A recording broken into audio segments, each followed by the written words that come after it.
మామూలుగా ఫిబ్రవరిని అన్ సీజన్ అంటూ ఉంటారు ఇండస్ట్రీలో. అసలే ఎగ్జామ్స్ టైం. ఆ టైంలో సినిమాలు వస్తే చూస్తారా లేదా అనేది వాళ్ళ భయం.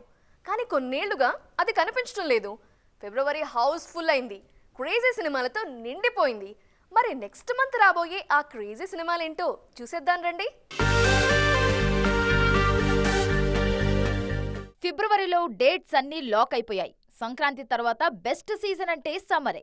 కానీ ఆలోపే క్రేజీ సినిమాలన్నీ వచ్చే నెలలో వచ్చేస్తున్నాయి. అందులో తండేల్ మెయిన్. ఫిబ్రవరి 7న ఈ సినిమా రానుంది. చందు ముండేటి తెరకెక్కిస్తున్న ఈ చిత్రంలో చైతు, సాయి పల్లవి జంటగా నటిస్తున్నారు. ఇక దానికంటే ఒక్కరోజు ముందే ఫిబ్రవరి 6న అజిత్ పట్టుదల విడుదల కానుంది. ఫిబ్రవరి 14న విశ్వక్సేన్ అమ్మాయిగా నటిస్తున్న లైలా సినిమా విడుదల కానుంది. అదే రోజు కిరణ్ అబ్బువరం దిల్ రూబా సినిమా విడుదల కానుంది. కాలాంటి బ్లాక్ బస్టర్ తర్వాత ఈయన నటిస్తున్న సినిమా ఇది. ఇక కొడుకు గౌతమ్తో కలిసి బ్రహ్మానందం నటిస్తున్న బ్రహ్మానందం సినిమా కూడా ఫిబ్రవరి 14నే రానుంది. ఫిబ్రవరి 21న సినిమాల జాతర కంటిన్యూ కానుంది. ఆ రోజు సందీప్ కిషన్ మజాకా విడుదల కానుంది. త్రినాథరావు నక్కిన, ప్రసన్న కుమార్ బెజవాడ కాంబినేషన్లో వస్తున్న సినిమా ఇది. దీనిపై అంచనాలు బానే ఉన్నాయి. ఇక నితిన్ తమ్ముడు సినిమా కూడా ఫిబ్రవరిలోనే రానుంది. మహాశివరాత్రి కానుకగా ఈ సినిమా రానుందని తెలుస్తోంది.